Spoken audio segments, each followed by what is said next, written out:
where the breathing is easy, the living is good. Out in the great outdoors. Larry Smith Outdoors is brought to you by Warrior Boats, Vortex, Tub Hotels, Leroy's Meats, Bartline Barrels, Magic Products, Power Sports Company, Mike's Country Meats, Baronet Blinds, Drexel Building Supply, River's Edge Tree Stands, and the MRD Group. Out in the great outdoors.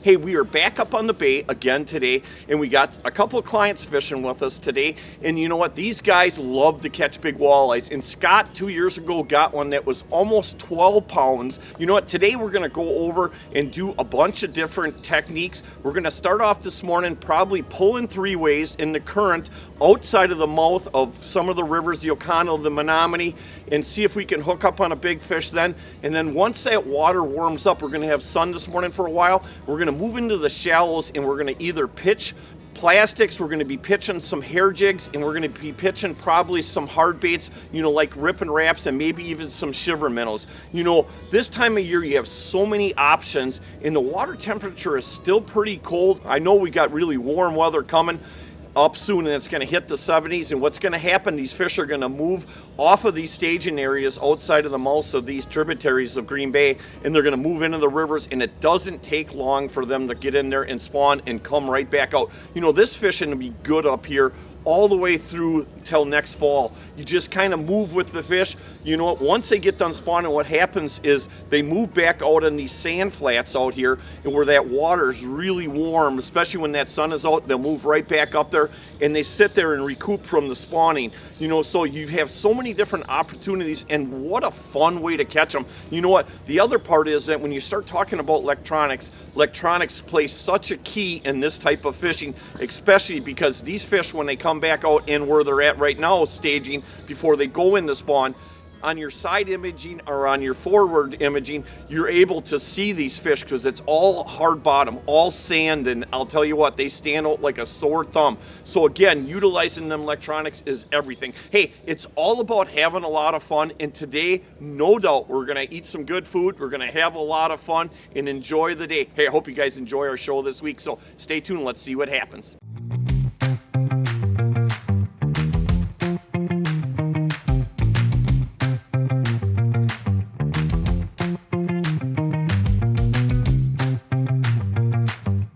Hey everybody, we got the V208 Warrior in the boat, and what an incredible day it is. You know, from the other day, wind blowing 30 to 40 miles an hour. Today we were down to about a 3 to 6 mile an hour wind, which is absolutely perfect.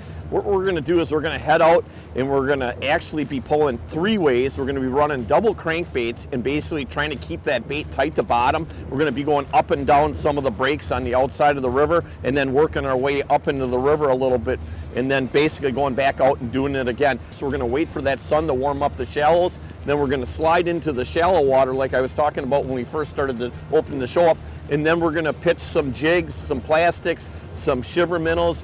I can't tell you guys enough, when you get these cold fronts, you know, and it got really cold last night, these fish are deep. And that's where we're going to start off, targeting the most active fish, and they're definitely going to be the fish that are the deepest. Hey, no, we're good. I got it. Hey, you got any custom crawlers? Right? No. You don't, huh? I don't. Huh.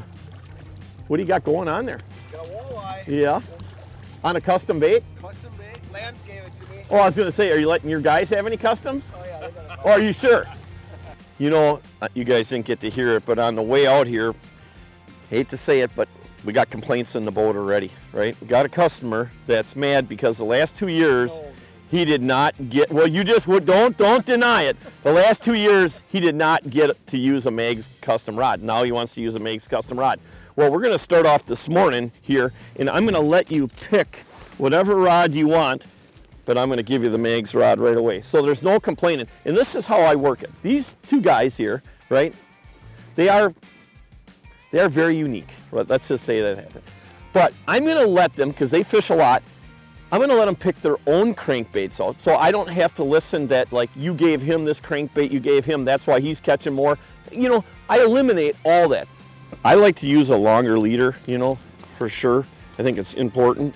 So what I got going here, I always use a snap swivel. So if I need to change my bait for my, or if I need to change the weight for my sinker, I can adjust it to different currents. And a lot of times, you know, today we've got 3 guys fishing in the boat, so one guy needs to have a heavy weight. Them guys are both going to be on that side. So one guy needs a heavier weight so you're not always tangled together. So one guy's going to be a little bit shorter as far as where he's at.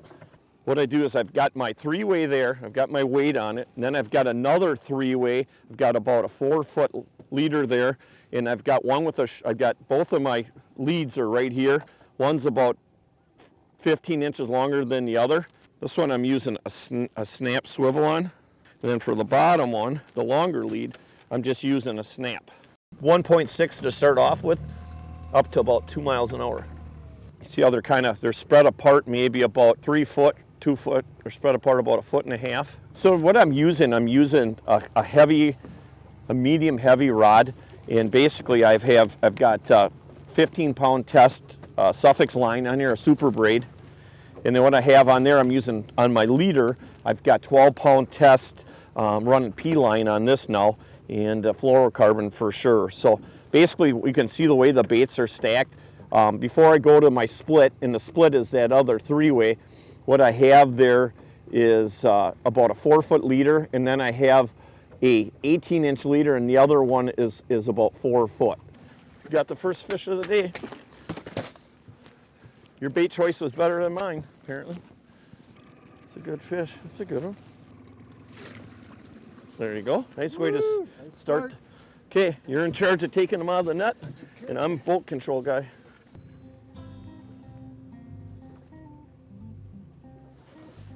Got a shot of it? Fish shot? Oh, that's a nice one. Alan. Nice job, Alan. He's out fishing you? Something's not right. It's a good fish, really good fish. I'll tell you what, this one's staying right down there. Nice fish, not as big as I thought he was. Just barely got him too on that. Just kind of pumping them crankbaits in that current right there. I'm trying as hard as I can. Oh. There you go, Clint. As long as I can see it, it's a caught fish. That's all that matters in this boat. This is a no net boat. It's a fun way to fish, I'll tell you that. Something different instead of vertical jigging all the time. Scotty, is this your first fish? Second fish, buddy. Go, Scotty. It's all yours. Got him? Try not to drop him on the ground. Out fishing the great Larry Smith. Oh, doing is I'm just kind of pumping it a little bit, and it really makes a big difference. You know, just kind of, instead of just letting that bait or putting it in a rod holder, I'm just kind of pumping it a little bit, feathering it. I don't constantly do it, but I'm doing it, you know, about every minute and a half. And boy, them fish just absolutely club it. Obviously, you're thinking about pulling in a river system. You got dirty water and you got a lot of current. So having 2 baits side by side that close to each other, you got a lot of vibration going on. So it just makes it easier for them fish to pick out them baits like that.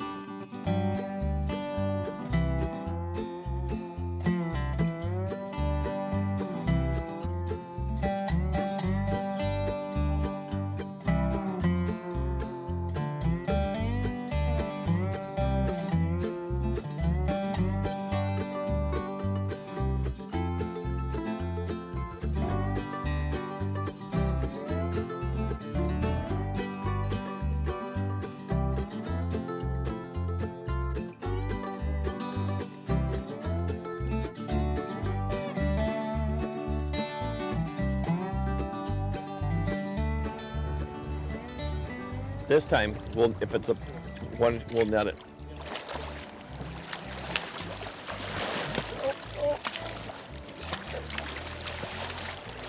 Yeah, baby. Nice job, Scott.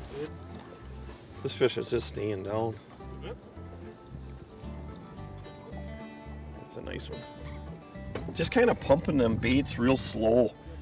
Got our speed way down. We're going 0.8 to 0.1. That's about what they want. You know, the water temperature right now is 36.9, as that water temperature increases, I will increase the speed for sure. But she goes, away she goes. Game on. Hey, I'll tell you what, I just switched baits. And a lot of times, when I'm marking fish, like if you guys look at the hummingbird, the side imaging right now, I'm marking just a ton of fish, And that's why I run, for side imaging, I really believe that hummingbird right now is probably one of the better ones. But when it comes to anything else, I'll take Garmin all day long. Here we go, nice fish. No, it was on that, back on that black fire tiger. Just absolutely crunched that bait. On that short lead too. That was on the short lead. Boy, he wanted that fish. There you go. What a fun way to fish. It's one of them things too when you got a lot of wind, and obviously today is not the case, but when you have a lot of wind and you have a problem with boat control and you want to really fish, pulling three ways is no doubt a way to go. And a lot of times you catch, not today, it's not happened yet. Oh, we got a couple of real big, nice ones, but it's a way to catch bigger fish too, I think. I really do. Especially when it's a way to cover a lot of water. I don't know, sometimes I used to think that was really important just to cover a lot more water, but when you start thinking about it too, the way electronics are nowadays, it's amazing the things that have changed, how accurate they are and how easily you can identify each type of species of fish too, just the way they mark on the locators. Hey everybody, this week's tip of the week brought to you by our good friends up at Mike's Country Meats in Tigerton, the finest jerky on the planet. Well, I'll tell you, this week's tip is all about when you're getting snagged. Obviously, when you have the chance to fish as much as I do and you're fishing in a lot of debris all the time and you're fishing with a lot of different people, one thing I've learned when you're snagged, instead of reefing on it real hard, unless you're gonna with a jig or something like that, where you're gonna do the bow snap where you bring it all the way back, bend the rod as far as you can bend it and let it shoot forward. But when you're trolling like this and you have crankbaits that obviously have treble hooks on them, it's always better to pull as slow as you can, take the bow out of the rod and just kind of hold your hand. If you can, like right now we're pulling up into the current, the best thing to do is go on the back side of where you snagged and try pulling that bait back. But pulling really slow is the best option as far as trying to retrieve your baits back out of it. Don't ever just snap it real hard, because what's going to happen is you're going to end up snapping the line. If there's any kind of friction cut in the line, it's going to end up breaking there, versus pulling it slow. And what's going to happen most of the time is where that treble hook is hung up on a branch or a rock or whatever, you're going to end up bending the treble hook out. That's why I typically use 12 or 15 pound fluorocarbon Tues, so it's super strong and you have the best chance of trying to retrieve them baits. Again, just kind of pumping that. The great part about this is we're kind of going over some of these ledges here where it's got a pretty good drop, 2-3 feet, and you can just see it on the locator, and I know to drop that line down with that heavy sinker to keep that bait right in front of that fish's face. Most of these fish are pinned pretty tight to the bottom. Hey everybody, I'll tell you, we did pretty good pulling the three ways. Now it's time to do something else, and what we're going to do is we're going to pull out the ripping wraps and maybe a few shiver minnows, and we're going to look for these fish first with electronics in the sand and see if we can find some of these fish. And then what I'm going to do is I'm actually going to go to my live scope and we're going to individually target some of these fish. Basically, I'm looking from anywhere from about 8 out to about 16 feet of water. I'm just going to see if I can find these fish. Right now it's about noon.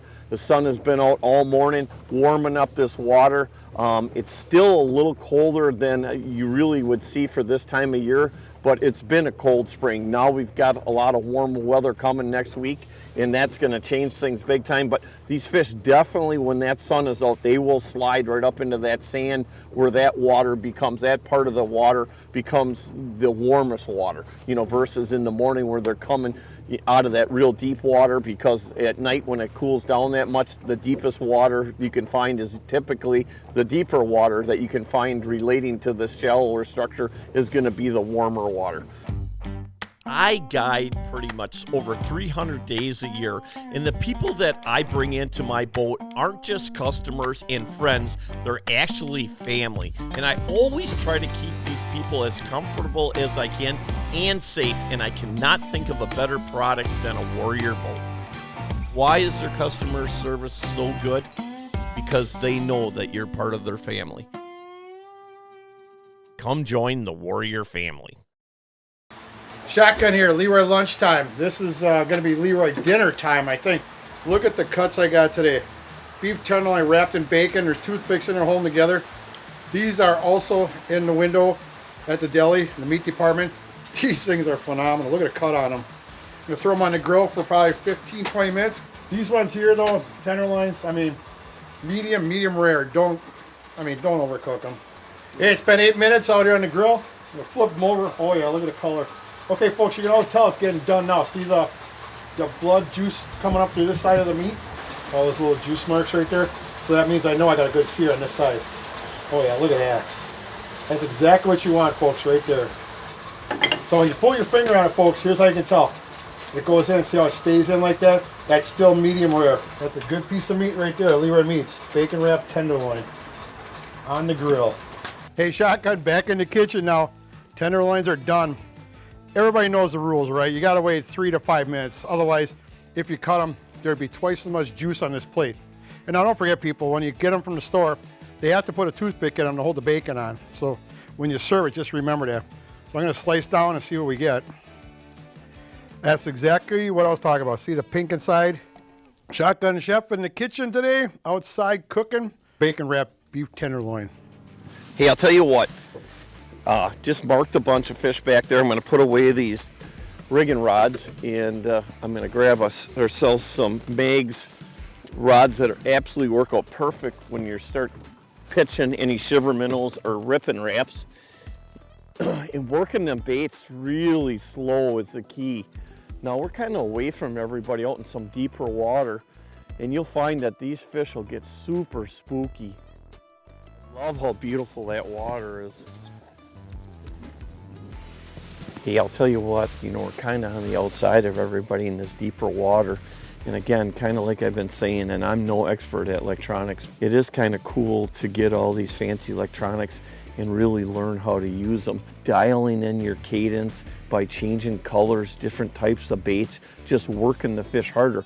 Well, when you start running these boats around, that's a huge expense. So I'd rather spend more time learning how to find the fish in the areas that I'm in and be able to efficiently fish them. And I mean by dialing them in. There's just some days where most of them aren't going to bite, but there's a lot more days when if you can throw the right things at them and spend time working these fish. And again, it all comes down to the confidence in knowing that what you're seeing on your locator or locators is exactly what you're fishing for. Typically with a bait like this, it's more of a pop where you can feel that bait vibrate coming forward. And let it back, rip it again, and sometimes you do long strokes and sometimes short strokes. But when the water temperature is this cold, it makes such a night and day difference. Really, that bait, you don't even really feel it rattling. You're just basically dragging it, letting it go back down. And it's just like a jig when you're jigging like that. When the jig, right before it hits the bottom, that's when 99% of the fish are gonna hit it. What I'm doing is I'm just pulling it super slow, maybe about 10 to 12 inches, and I'm letting it go back down, keeping that line taut as it goes down, and you feel that, just that tick right there. Ooh, we got a double going. We're trying to be kind of quiet because there's quite a few guys that, in your noise travels so far. Look at this. That's a beautiful sight. Look at this one, choked it too. Being able to fish pretty much all my life and be able to fish to the extreme, you never get sick of it, Oh yeah, loving it. Look at that. Oh, is that beautiful? Just T-bone that. Oh, that's a nice fish.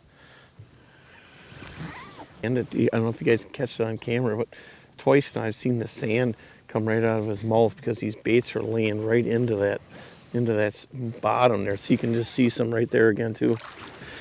I love spring fishing, man. That is absolutely what life is all about right there. Oh, jeez. I'll tell you what, right there is what life's about, like I was saying. You know, just an awesome thing. You know, and the great part too is, you know, this time of year up here until the first weekend of May, you can only keep one walleye, and it's got to be over 15 inches. And most of the days we don't keep any fish at all. It's just, you know, we feel pretty lucky to have this great fishery and to be able to come out here and have a lot of fun. And that's really what it's all about right there. Well, I don't know about you guys and gals, but we definitely have caught enough fish on the Rip and Raps. It's time to switch and do a little bit different. We're going to go to the hair jigs. You know, a lot of people always ask about the hair jigs. That's another one where you really got to mix up your cadence. It's a grueling, slow process a lot of times when the water is this cold. Other times when that water warms up, and you know what, it's pop, pop, pop, pop. You're working it a lot faster.